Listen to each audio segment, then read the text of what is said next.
O Tribunal Regional Eleitoral aqui de São Paulo tem um novo presidente. O desembargador Silmar Fernandes estará na direção do TRE Paulista durante as eleições municipais de 2024. O repórter David Tarso acompanhou a posse e conta os planos para o pleito no maior colégio eleitoral do país. David Tarso com as últimas informações. Boa noite, David.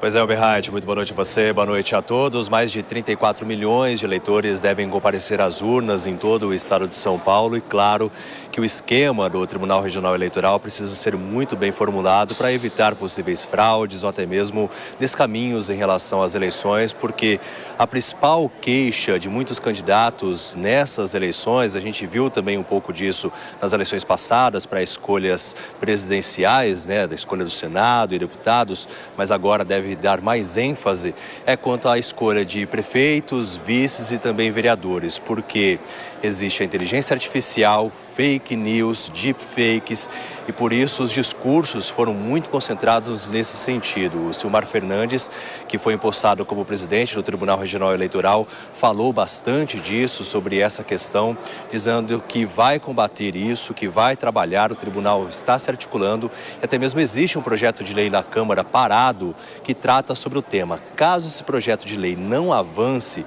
o próprio Tribunal Superior Eleitoral é quem vai definir as diretrizes sobre uma regulamentação para o uso da inteligência artificial e até mesmo quais medidas serão tomadas contra as deepfakes, as fake news disseminadas nas redes sociais que acabam prejudicando os candidatos. A gente separou esse trecho com ele falando sobre essa resolução que deve ser criada pelo Tribunal Superior Eleitoral caso o projeto de lei não avance. Vamos ver.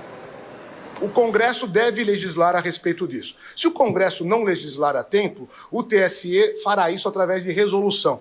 Nós já estamos todos os presidentes convocados para estar em março numa reunião com o ministro Alexandre de Moraes, lá no TSE, e com certeza lá nós teremos uma resolução que nós vamos discutir.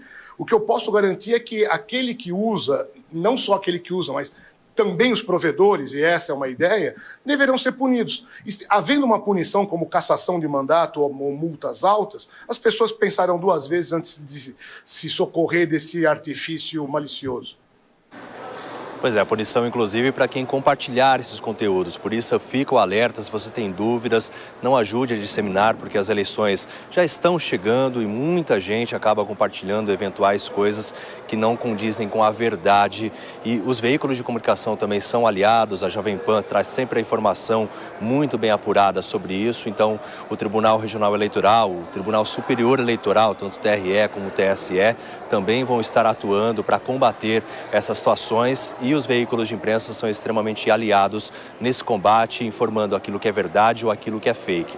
Então, tudo isso vai ser estabelecido nessas diretrizes por meio dessa resolução do Tribunal Superior Eleitoral, caso o projeto de lei não avance na Câmara. Mas os discursos, eles foram muito concentrados em relação a isso mesmo, as fake news, as deepfakes, que infelizmente acabam prejudicando alguns candidatos no processo eleitoral. Até mesmo o ministro presidente do TSE, Alexandre de Moraes, participou dessa cerimônia de posse, outros ministros também do STF estiveram presentes aqui, ministro da Justiça, enfim, diversas autoridades estiveram no Tribunal de Justiça aqui na capital paulista nesta tarde, nessa cerimônia de posse do Silmar Fernandes, para falar sobre essa questão, que eles vão trabalhar para que o processo eleitoral tenha toda a transparência e quem atentar também contra isso é um processo inócuo, porque algumas manifestações que eventualmente possam surgir contra o processo eleitoral, contra as urnas, eles também vão estar combatendo e, claro, que eles dizem até mesmo, né, o próprio Silmar